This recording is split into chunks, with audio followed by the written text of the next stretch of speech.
Olá, começa agora o Porto Alegre em Debate, com mais uma edição da série especial sobre democracia e eleições. No programa de hoje vamos falar de poderes políticos. Quais são as funções dos poderes legislativo e executivo, quais são os limites de ação dessas esferas e como esses limites mudam ao redor do mundo. Essas são algumas das questões propostas neste debate, que conta hoje com 4 doutores em ciência política, mas professores de diferentes áreas. Estamos aqui com Cláudio Preza, que é professor do Direito da PUC-RS. Estamos também com o professor Henrique de Castro, que é das Relações Internacionais da URGS. Estamos ainda com Bruno Lima Rocha, da Unicinos, também das Relações Internacionais. E ainda com Maurício Moya, que é da URGS também, mas do Departamento de Ciência Política.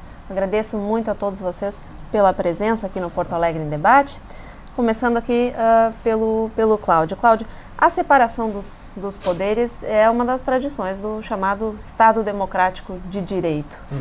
Hoje, como o poder político se apresenta dentro dessa divisão de poderes? Na verdade, em outra oportunidade, aqui também na TV Câmara, eu já expus um pensamento de que a expressão Estado Democrático de Direito, muito utilizada, talvez não seja a mais correta, porque quando nós falamos em Estado de Direito, que vem da tradição anglo-saxã, Rule of Law, nós já o law da tradição inglesa implica o respeito aos direitos naturais e implica também na proteção desses direitos naturais que hoje nós talvez pudéssemos falar em direitos humanos ou direitos fundamentais. Enfim, existe dentro da doutrina jurídica, há quem distinga o que são direitos fundamentais, direitos humanos, mas enfim, na proteção desses direitos, então, durante o final do século XVII, século XVIII, primeiro no Reino Unido, depois na Europa, passando pelas chamadas revoluções liberais, a gente tem a construção de um sistema político que, do ponto de vista teórico, foi formatado para a defesa desses direitos fundamentais.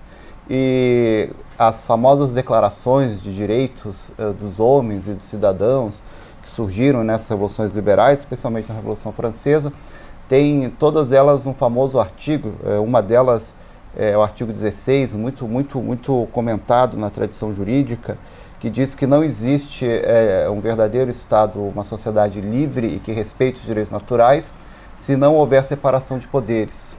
Então, a teoria da separação de poderes ou da separação de funções, na língua portuguesa, nós temos esse problema, nós falamos de separação de poderes, mas na língua, mais uma vez inglesa, nós temos os branches, né?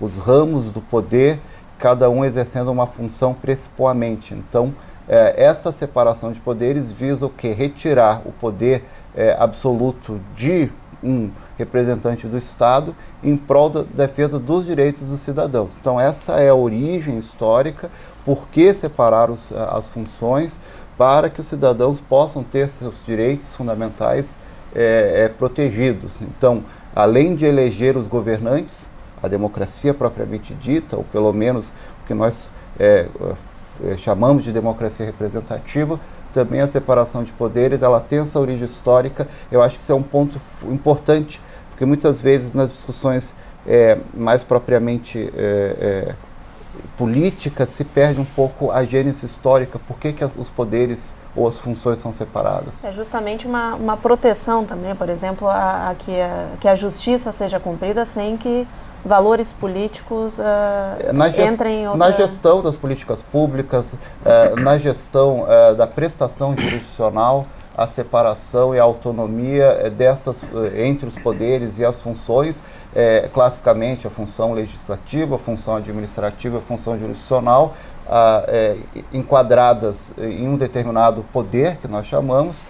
Não é exclusivo, o Poder Judiciário não tem só a função jurisdicional, por exemplo, tem a função administrativa, o Poder Executivo não tem só a função administrativa, também tem a função legislativa, mas cada um deles tem uma função principal e a gênese histórica é a proteção, me parece, esse é um ponto que eu gostaria de estabelecer para o debate, enfim, também os outros colegas trarão considerações importantes, mas que a separação dessas funções em torno da proteção dos direitos fundamentais. Pois é, o professor Henrique de Castro participa de uma pesquisa bem importante a nível internacional, que é a pesquisa de valores, pesquisa mundial de valores. Sim, e justamente, tu me falavas antes do programa, já chegou a 100 países participantes dessa pesquisa. Nesse nível internacional, como se estabelece esses valores em relação à divisão de poderes? Porque é uma tradição, como falávamos aqui, mas não necessariamente cada país os vê da mesma forma. Exatamente. Né?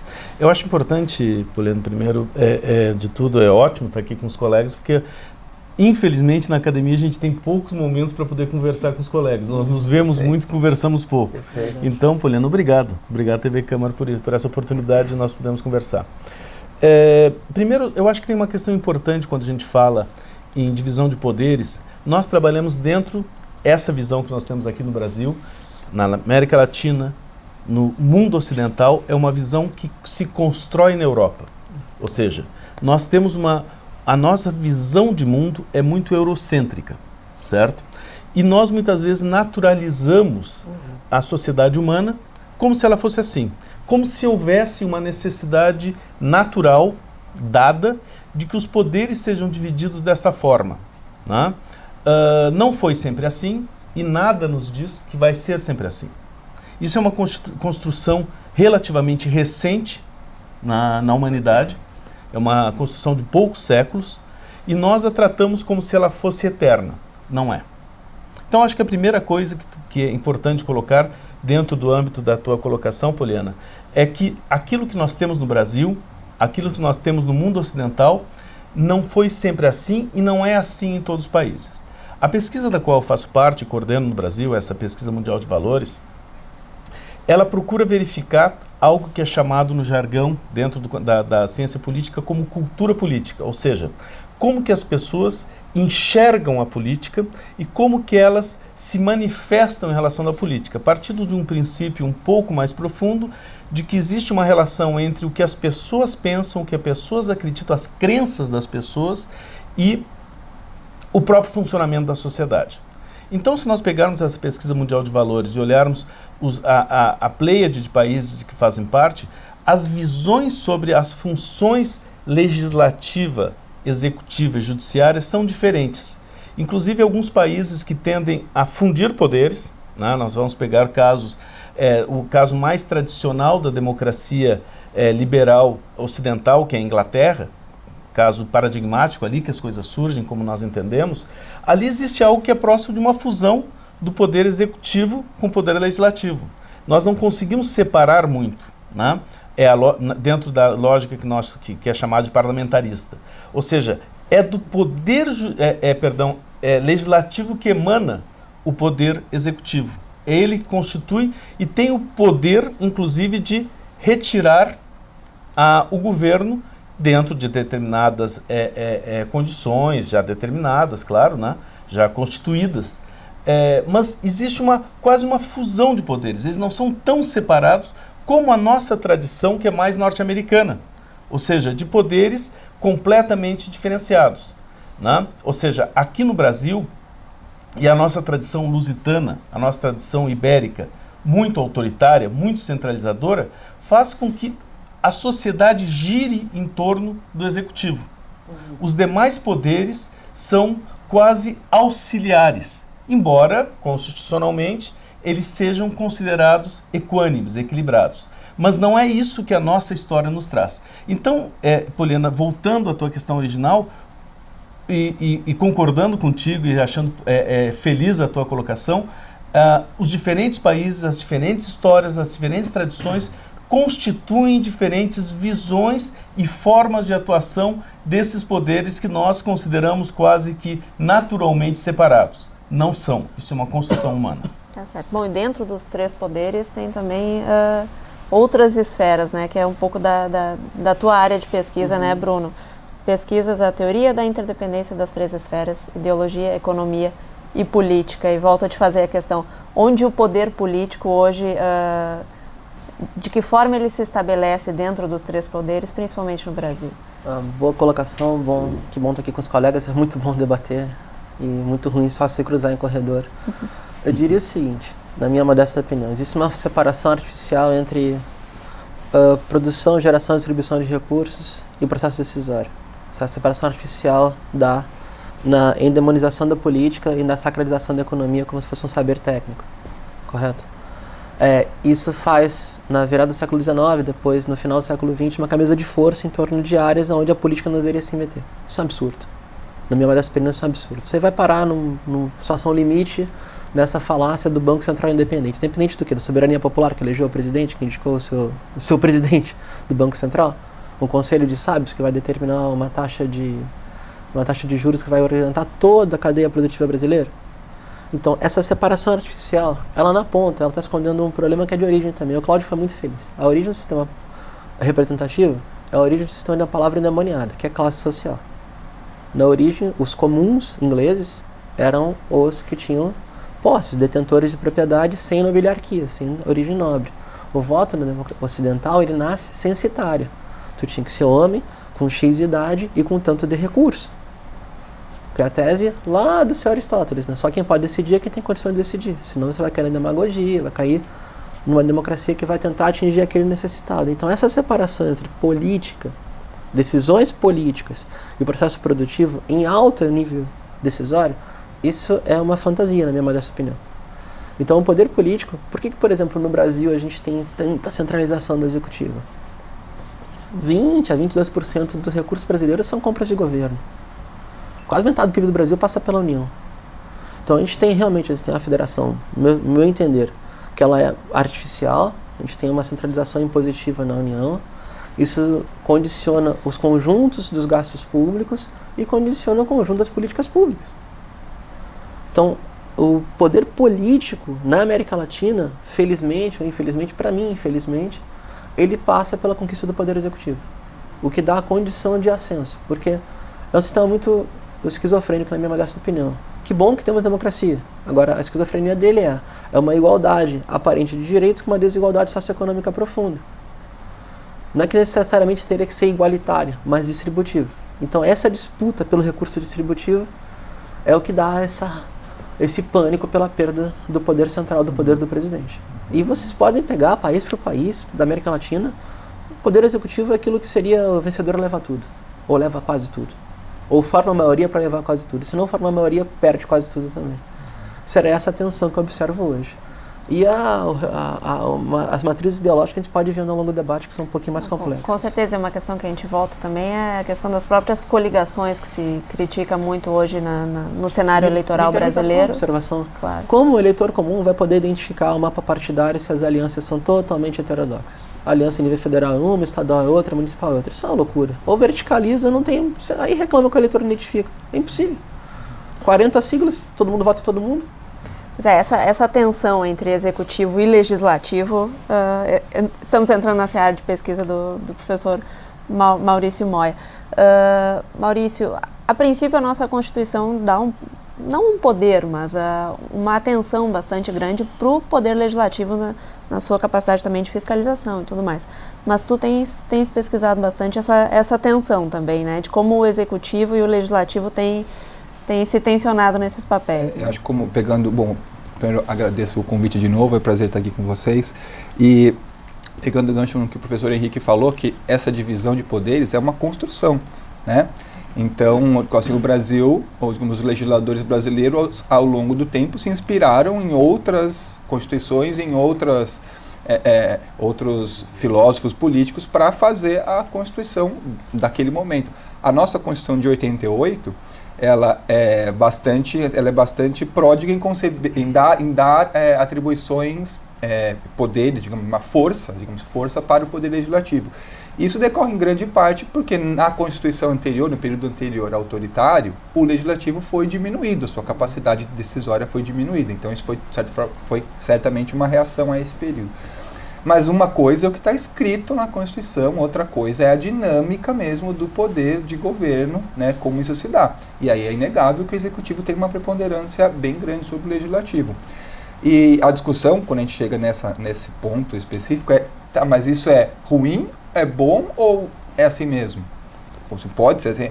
E acho que tem defensores das três vertentes, ou seja, não, o legislativo ele está sendo, no Brasil, o legislativo, mas aí a gente vê que isso não é só no Brasil. Ao longo das últimas décadas, o poder de governo, que é o que estaria separado os três ramos do poder, como falou o Cláudio, executivo, legislativo e judiciário, tem sido concentrado ou ganhado força o executivo. Até nos Estados Unidos, que é conhecido como a matriz moderna, até contemporânea, da separação dos poderes, não a separação dos poderes como do presidencialismo, que não é perfeitamente separados, eles têm as suas sobreposições. Até nos Estados Unidos, na década de 70, houve uma reforma que fortaleceu alguns poderes do executivo. Então, voltando para o caso brasileiro... É a acusação atual ao presidente Obama, né, de que tem governado por decretos, digamos mas assim. Ele não inventou esse tipo de mecanismo. Isso aí existe já há décadas, né? Eu acho que isso na verdade passou um pouco do Nixon e do Ford naquela época. Mas voltando para o caso brasileiro, o legislativo, eu defendo que se o legislativo não gostasse da dinâmica com que ele se relaciona com o executivo, ele mudaria essa. Né? Eu acho que a maioria do legislativo que está lá está de acordo com que o executivo seja o lidere o governo. Óbvio que isso não é tão simples assim, por quê? Porque justamente como o executivo já tem poder, ele consegue influenciar o legislativo ou de certa forma, como a gente se diz, ele consegue, por meio da montagem da sua coalizão dentro dos ministérios, distribuição de recursos, enfim, o que pode ser até imoral, mas não é ilegal, né, usar esses recursos para montar essa coalizão, ele acaba cooptando o legislativo, então dobrando a vontade. Mas ainda assim eu acho, mas se o legislativo se dobra a isso, ele se dobrou, então aceitou. Se ele não quisesse, se isso fosse se os legisladores, a maioria deles fosse o contrário, eles teriam poderes para mudar. Eu acho que aí existe uma certa tensão, mas no limite é um certo conforto. É como a metáfora do cachorro que está ganindo e você fala, aquele cachorro ele está lá ganindo, ele deve estar machucado. Não, ele está só sentado no prego. Mas por que ele não levanta? Porque não dói o suficiente. Então... Na verdade, Maurício, eu acho que, permite, Polina, claro. Eu acho que assim, olha, tu está correto, né, do ponto de vista técnico, jurídico, constitucional, sem dúvida alguma, o legislativo poderia mudar as regras. Só que o legislativo não está sozinho, né? Eu acho que essa é uma questão importante. Quando nós falamos em poderes, nós podemos falar nos poderes constituídos, ou seja, aqueles que estão escritos, e os poderes de fato. Né? Os poderes de fato nem sempre são aqueles que estão no papel. Né? Um parênteses, Polina. Toda a sociedade, a nossa inclusive, se acredita superior às anteriores. E se acredita o melhor que a humanidade pode ter. Se nós pudéssemos ter uma máquina de tempo, né, nós poderíamos ir ao passado e notaríamos que os romanos acreditavam que o modelo civilizatório humano é o deles. Na Idade Média, idem. Século passado, idem. No Egito, ou seja, toda a sociedade se crê o mais avançado que pode existir. Em certa medida ela é, mas isso é uma outra discussão um pouco mais complexa. Mas o fato é que nós tendemos a pensar que nós somos perfeitos. E que esse sistema que nós temos de separação formal dos poderes, ele, é o melhor que pode existir. Se ele não funciona bem, são alguns probleminhas que nós temos, basta corrigi-los. Talvez não seja isso. Talvez nós tenhamos que pensar uma mudança maior que simplesmente uma rebeldia, Moia, do judiciário. Mas porque dentro do próprio poder legislativo, que é uma dúvida do eleitor brasileiro, é de que forma ele exerce o poder, né? Porque muitas vezes se vota agora nessa eleição para senador, deputado federal, deputado estadual, e muitas vezes o eleitor fica confuso entre qual é o papel dessas 3 esferas legislativas, né? A nível estadual e federal, e 2 a nível federal, né? A gente tem uma situação no Brasil, de novo, eu insisto na esquizofrenia, mas o colega tem muita razão. Eu não sou institucionalista, não criei modelo perfeito, não crio nem modelização, muito menos teoria decisória, aquelas equações sem fim que se formulam para o assessor do assessor levar para o tomador de decisão, que não vai levar nada daquilo em conta, vai levar na confiança interpessoal. o pessoal de casa poder acompanhar, se pegar, por exemplo, momentos críticos, como a crise dos mísseis em Cuba, o Kennedy ouvia 2 pessoas, 3 no máximo. E tinha 11 assessores, 15 assessores, e tomava conta de não ser passado para trás pelo seu Estado-Maior das Forças Armadas, que era um poder insular, poder de fato, que queria passar por cima do chefe político. Então, o que a gente tem que ver em democracia, na minha modesta opinião, seria o seguinte: o desenho da sociedade, ele tem que volume de poderes de veto, poderes de fato, agentes com poder de veto. E se a gente vai para o jogo legislativo, acho que também a gente tem que ser justo. O poder legislativo federal, ele apanha muito. Ele é muito invisibilizado, ele está mais pulverizado, é mais fácil você, por exemplo, fazer uma cobertura jornalística na Câmara ou no Senado do que em departamentos ministeriais. E termina que há um jogo de sobrevivência onde a gente tem essa esquizofrenia no Brasil, na minha modesta opinião. Me corrige se eu estou errado, Cláudio. A Suprema Corte legisla por jurisprudência. Sim. O Legislativo faz dotação orçamentária e o Poder Executivo termina fazendo uma grande legislação por decreto também. O Legislativo julga. Primeiramente TCU. E julga. Então, essa sobreposição de poderes, ela poderia não ser assim. Agora, de novo, nenhum modelo é perfeito. Acho que o nosso ponto de partida de fundo, o Maurício tem razão também, é que, olha, tem uma relação de jogo de diferença de força, mas tem uma cultura política muito paroquiana. Tem uma cultura política terrível. Tem um padrão Severino Cavalcante que é terrível. Nós sempre seremos governo enquanto o governo for bom com a gente. Isso aí é uma conta de chegada. Dá 300 votos certinho, sabe? 302, 315, 312, 220. E superar essa conta de chegada... Vamos lá, poderes de veto. Se a gente vai para o capítulo 5 da Constituição, aquele da comunicação social que não está normatizado, não por acaso, né? Ali tem acho que artigo 223, que fala o seguinte: só pode ser cassada uma concessão de TV por votação nominal. Vocês imaginam alguém para a Câmara, pegar o microfone e falar assim: eu não voto a favor de renovar a concessão da emissora X. Dificilmente esse cara vai ser reeleito até para síndico do prédio dele. Então, tem essa conta de chegada que os poderes de veto já fazem essa previsão, né? Então, temas seríssimos, como, por exemplo, comunicação social, está numa subcomissão de ciência e tecnologia.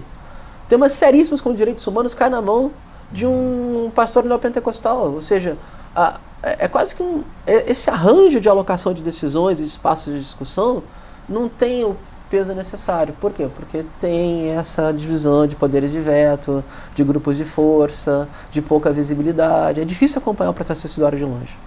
O Bruno falou no início dessa intervenção agora, não acredita em um modelo ideal e enfim, que não necessariamente é a partir do modelo que se regula essas outras ações. Mas, Cláudio, há algum ajuste no modelo que temos hoje que seria possível fazer de forma a equilibrar esses poderes, ou o poder político ele é um capital, enfim, que sempre muda? O melhor modelo a ser adotado é aquele que, na modernidade, se é que a gente pode estabelecer esse termo, eu acho que o Bruno foi muito feliz. A política, a polis na modernidade existe para quê? Não estamos mais na época aristotélica em que apenas os mais capacitados devem governar. O nosso desejo moderno é a busca da felicidade. Eu acho que está na Declaração de Independência dos Estados Unidos. Os gregos também falavam em felicidade, mas a felicidade moderna o que é? É a tentativa possível em sociedades de massa de que a dignidade do ser humano seja protegida. Então, a política moderna, o Estado constitucional moderno, cada país, cada sociedade vai ter uma estrutura. Como foi muito professor Henrique estabeleceu, enfim, cada sociedade ela vai valorar e vai se organizar constitucionalmente. Na Inglaterra, então, o governo está dentro do legislativo, o rei representa uma parte do executivo.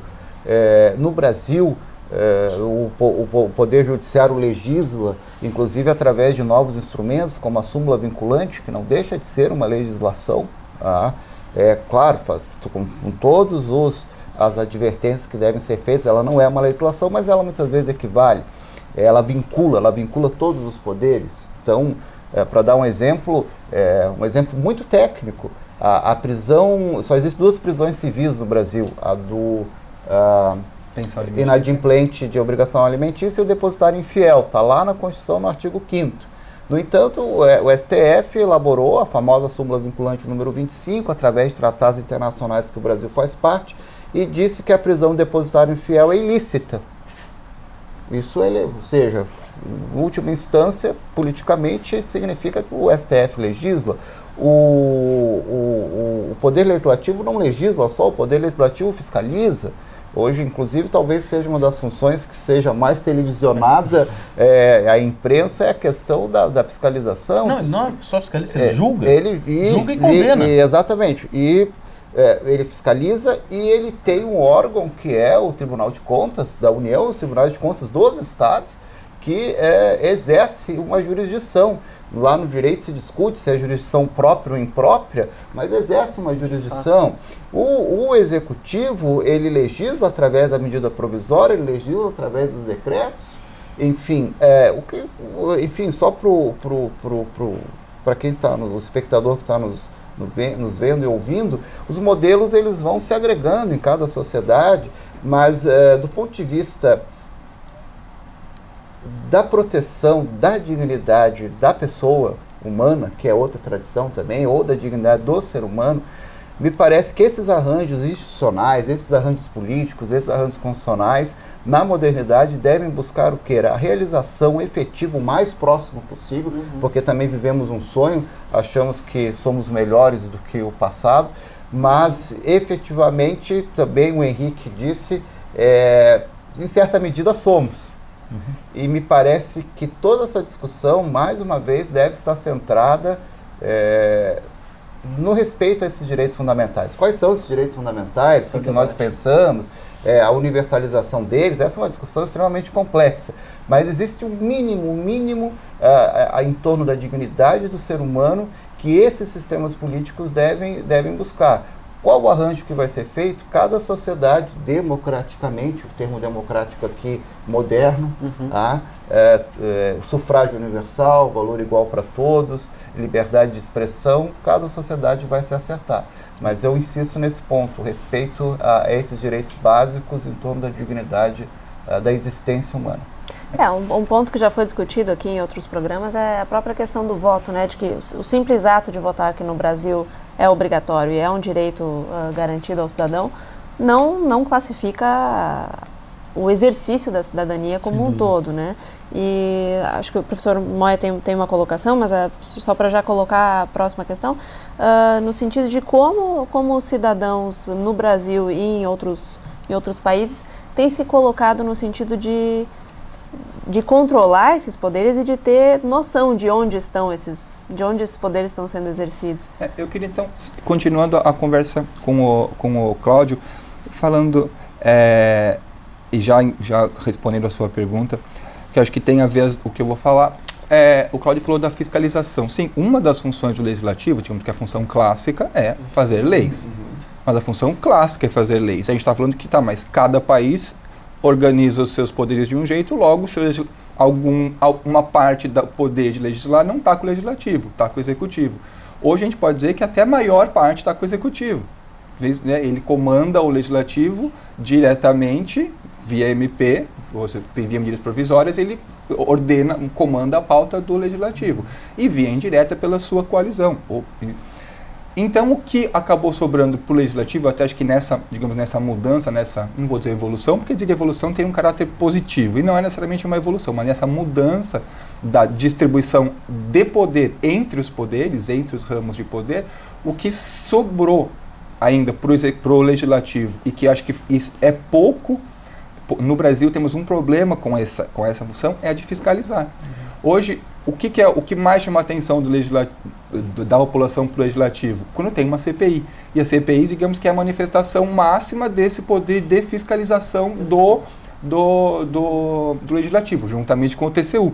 Porque o TCU está julgando, mas ele está fiscalizando os gastos dos executivos. Então, de certa forma, ele está fiscalizando. Né? Então, acho que esse ramo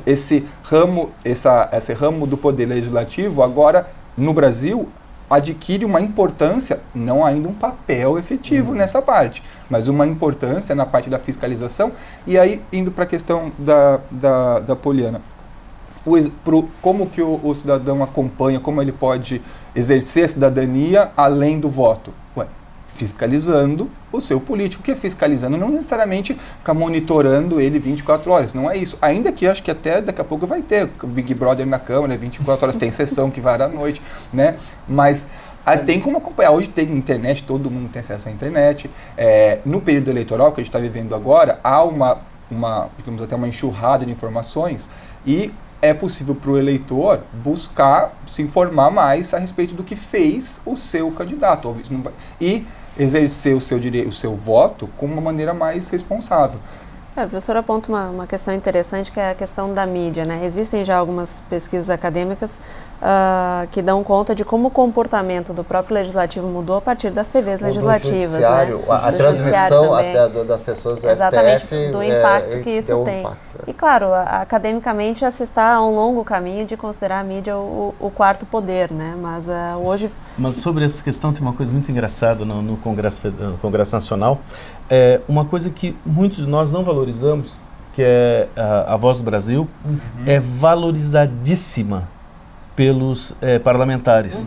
Eles fazem discursos com plenário vazio para sair na Voz do Brasil. Ou seja, para o registro e para a divulgação. Mas voltando à nossa questão aqui, realmente eu acho muito legal nós pensarmos da maneira como parece que nós estamos construindo um certo consenso aqui entre nós, de que realmente as coisas não são dadas e naturais. Né? Eu acho que isso é uma coisa muito legal de nós pensarmos, sabe, Poliana? E se nós entendermos que nós construímos as nossas sociedades, e mesmo, Cláudio, os direitos, esses chamados direitos humanos, são constituídos socialmente, eles não são naturais, não são eternos. O que era direito humano há 50 anos atrás não é hoje, e certamente não será no futuro. Não se falava há 10 anos atrás em direito, por exemplo, a comunicar, acesso à internet. Hoje se fala como um direito das pessoas. Ou seja, mesmo os direitos que alguns consideram naturais não o são. Eles são socialmente construídos. Isso é importante nós considerarmos. Lembrarmos sempre. E daí, Poliana, sobre a tua questão de como os diferentes países, as diferentes sociedades veem a questão do poder, a questão da participação, a questão da democracia, eu acho que nós temos aí um desafio muito grande de conseguirmos, ao mesmo tempo, de respeitarmos as instituições políticas tais quais nós construímos ao longo de séculos, mas também olharmos para os saberes sociais. Por exemplo, as comunidades autóctonas do Brasil, né, o que nós chamamos de índios, né, eles tinham certas formas de participação muito interessantes, mas que seriam impensáveis dentro do nosso sistema constitucional. Mas nós temos que olhar para isso para saber como nós somos. Ao invés de ficarmos tão somente, devemos fazer também, olhando como outros países fazem, como a França, como Estados Unidos, que nós olhamos só para o Ocidente, né? Olhamos só para as potências ocidentais. Nós temos a maior parte do planeta fora do nosso olhar. Né? Eu acho que isso é muito importante. Nós olhamos só para uma partezinha. A maior parte do planeta nós não olhamos, desconhecemos.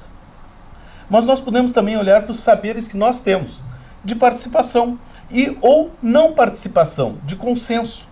E eu acho que isso, e aí puxando um abraço para o nosso assado, para os colegas aqui, Poliana, para nós acadêmicos, é um desafio que a academia tem e muitas vezes não sabe arcar, que é o desafio de ir mais além de simplesmente participar do sistema universitário, publicando e entrar na mesmice. Nós devemos ser ousados e propor coisas que vão além do senso comum. Né?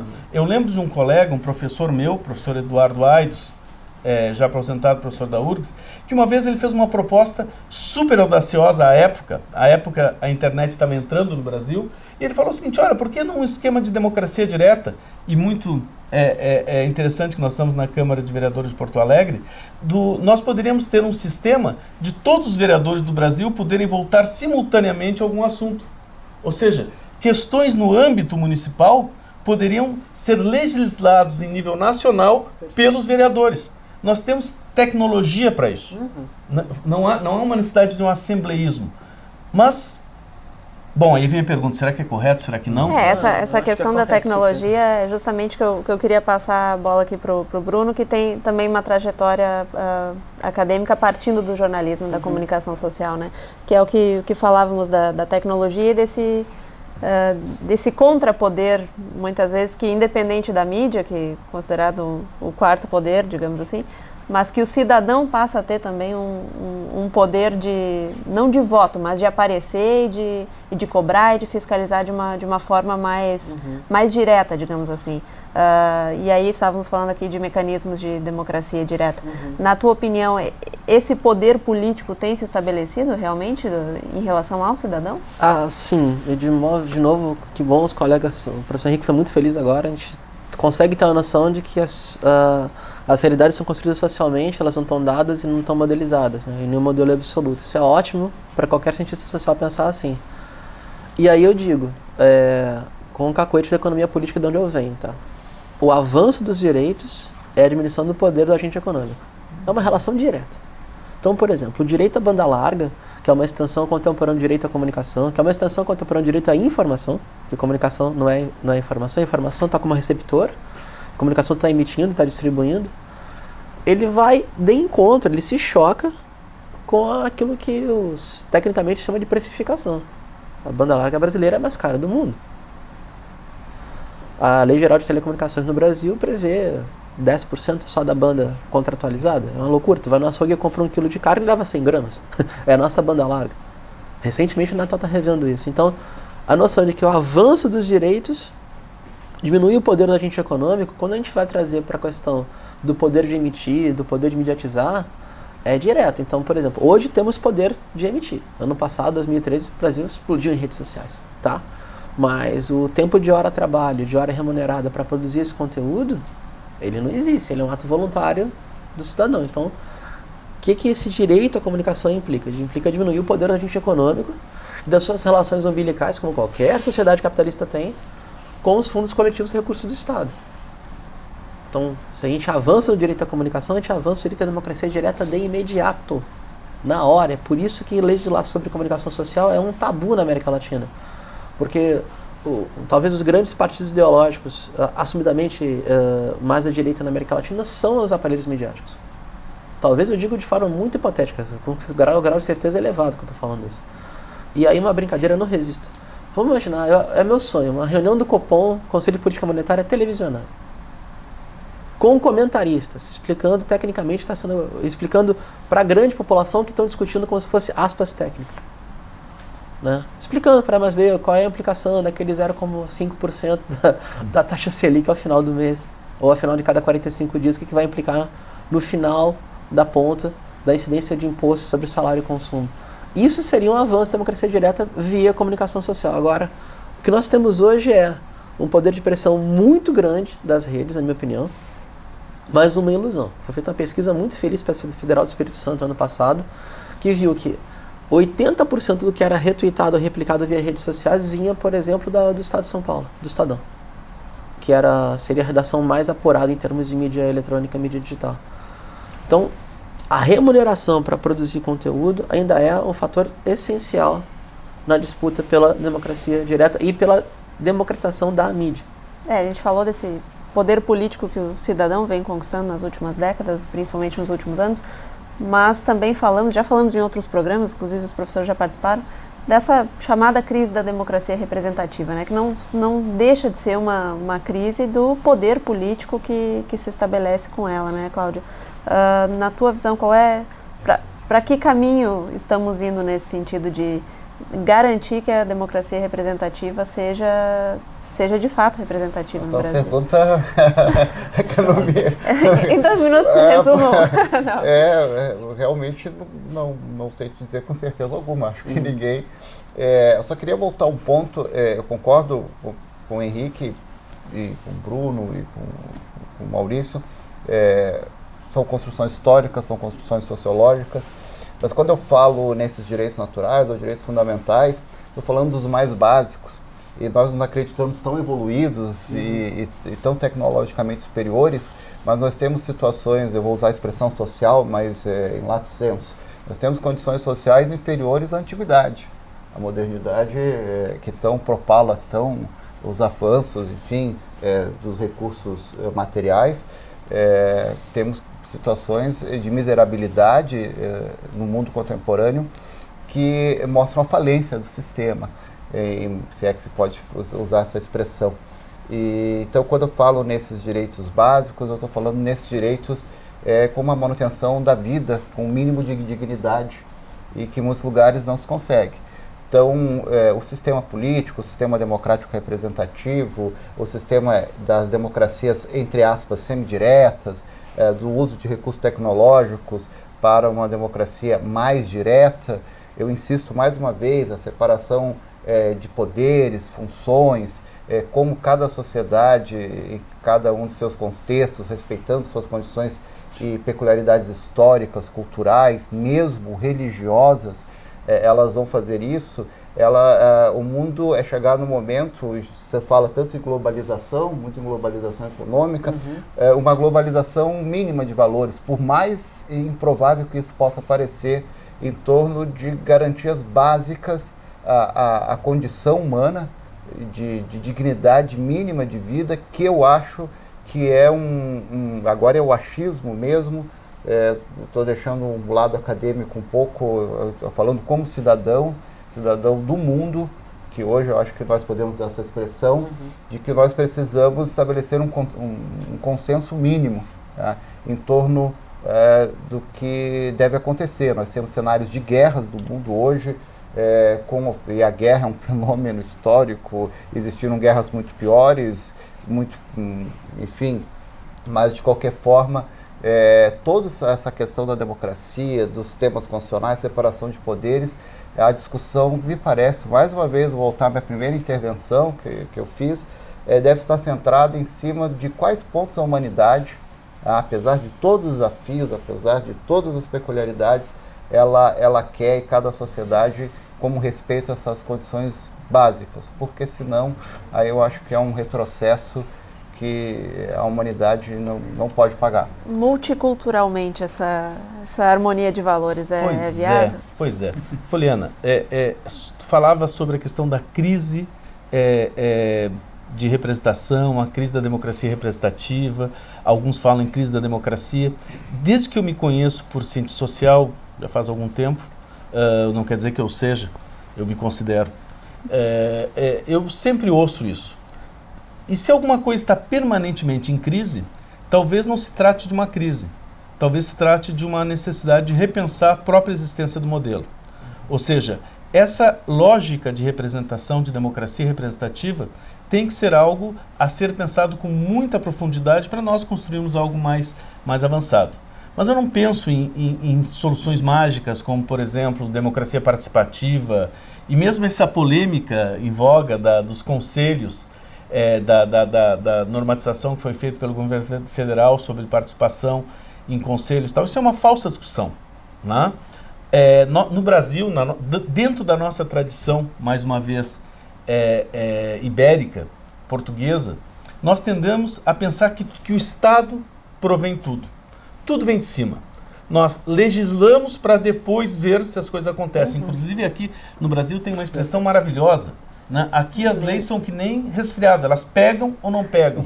Bom, eu peguei gripe, ou então a lei pegou. Isso não existe do ponto de vista social, existe do ponto de vista real, porque as pessoas fazem legislações para tentar organizar a sociedade, ao invés de olhar como a sociedade é e tentar legislar de acordo com aquilo que nós somos. Então, por que eu falava que é uma falsa discussão essa questão dos conselhos? Porque ao se colocar permitir de cima para baixo, não se garante que de baixo para cima, ou seja, que a sociedade mesma participe. Ou seja, nós temos que olhar para a sociedade, e aí volta a questão que tu colocaste no início da pesquisa da qual eu faço parte, dessa lógica de pesquisa, de olhar como as pessoas pensam, entender como elas pensam, para agir politicamente dessa forma. Não significa ir atrás do que as pessoas pensam, mas entendê-las para poder atuar. Né? Não se trata de uma visão populista. Eu vou ver se elas concordam para fazer algo de acordo com o pensamento delas e com isso cativá-las. Não se trata disso. Se trata de ver como que elas apreendem as questões para legislar, para atuar politicamente de uma forma mais próxima da possibilidade da legislação pegar. No ponto de vista internacional, Poliana, a coisa acontece dessa forma, em todos os países. Mesmo em alguns países que nós temos muitas diferenças culturais e condenamos culturalmente com os países islâmicos, eles respeitam a sua forma de ação e eles conseguem conviver. Não significa que não se trata aqui de um relativismo cultural, que todo mundo está certo, não é isso. Eles respeitam a sua forma de ser e atuam dentro dessa lógica social. Não é diferente do que nós fazemos, dentro do nosso contexto, né? Então eu acho que nós entendermos o que as pessoas pensam e como que elas entendem a política, como elas entendem a sociedade, e considerarmos isso na ação política do Estado, e aqui vale pensar mais uma vez, estamos numa casa legislativa, a legislação considerar o que as pessoas acreditam que deve ser feito, não é seguir o que elas pensam, isso seria um avanço muito grande, sem nós pensarmos na necessidade de parafernálias tecnológicas ou sociais de participação. O professor apontou a questão dos conselhos, mas hoje já há outros mecanismos garantidos, inclusive nos legislativos, que são as audiências públicas, participação de comissões, em que o cidadão já, se quiser, exerce o seu papel, né, Maurício? Eu acho que você colocou bem. É que uma coisa é estar a garantia na lei, outra coisa é a situação ser efetivada. Então, como a gente estava falando, a participação, o seu exemplo, as audiências públicas são quase obrigatórias para determinadas condutas do governo. Sim, mas daí quem aparece? Não é? Então, eu acho que eu sou muito também concordo plenamente com o que o professor Henrique colocou, que no Brasil a gente tem o povo, já a população, e a gente está incluído, a gente tem que fazer força para não pensar assim, que as coisas vêm todas de cima. A gente tem que estar atento que não é assim que o fato de haver uma lei, uma garantia de um direito, não quer dizer que todo mundo tem esse direito. Não, tem a garantia, o direito em si não tem. Um exemplo que vai ao encontro do que o professor Cláudio falou, sim, o acesso à justiça. Hoje é mais fácil ter aposentadoria, um idoso conseguir a sua aposentadoria, ainda que baixa, o salário mínimo, com todas as críticas aos valores, mas é mais fácil ele conseguir isso do que entrar na justiça e obter um bom defensor público que vai... Alguns estados recém-implantaram a defensoria pública, ou seja, nós estamos em 2012 e uma garantia fundamental do Estado de Direito, que é o acesso à justiça, no Brasil ainda não está garantido. Só uma questão rápida. Vir de cima, já te passo a palavra, Poliana. Vir de cima é algo muito nosso. Tanto que, como o Bruno falava, os executivos têm uma preponderância no Brasil. Por quê? Porque sabemos que dar as coisas, que prover, é algo que as pessoas esperam. Ou seja, quem faz isso é o executivo. E isso reproduz o sistema autoritário que tem, que é contra uma questão participativa. Para a gente se encaminhar para um fechamento aqui, que a gente está chegando no final do programa, pegando as duas intervenções dos professores aqui, passando para o lado de cá, me parece que estamos falando de cultura política e da necessidade de fortalecimento de conhecimento mesmo, de acesso à informação. Acho que precisa valorizar a política.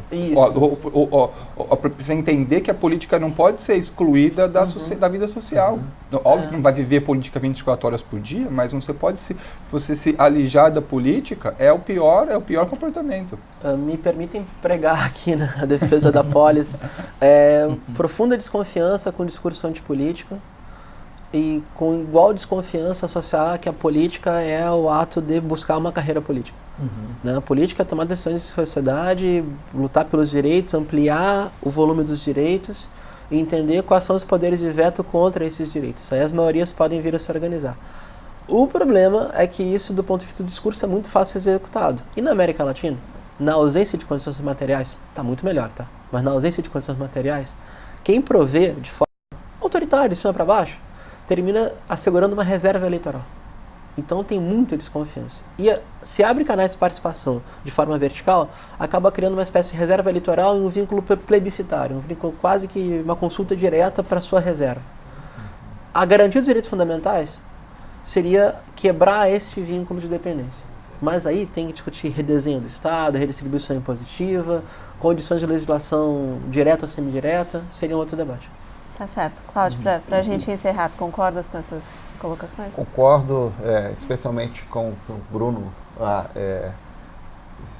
explanou, o problema da democracia representativa, da separação de poderes, ela tem que respeitar, como eu disse mais uma vez, as questões peculiares, mas também faço uma defesa da polis.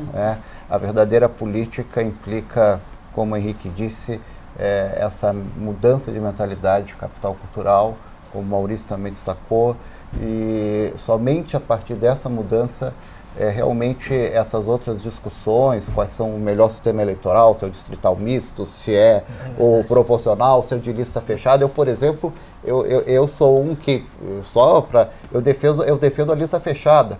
E tem um colega que escolhe para mim, regala os olhos, o Maurício, eu defendo a lista fechada, mas com esse sistema partidário, sim. Como tinha um político famoso aí recentemente, embora estejamos em eleições, como ele dizia? Como tá pior do que tá, não fica, não era o que ele dizia? Então, não fica, pior do que tá, não fica. Benefício da democracia é a discussão. A discussão, então eu defendo, por exemplo, o sistema proporcional de listas fechadas, e que os partidos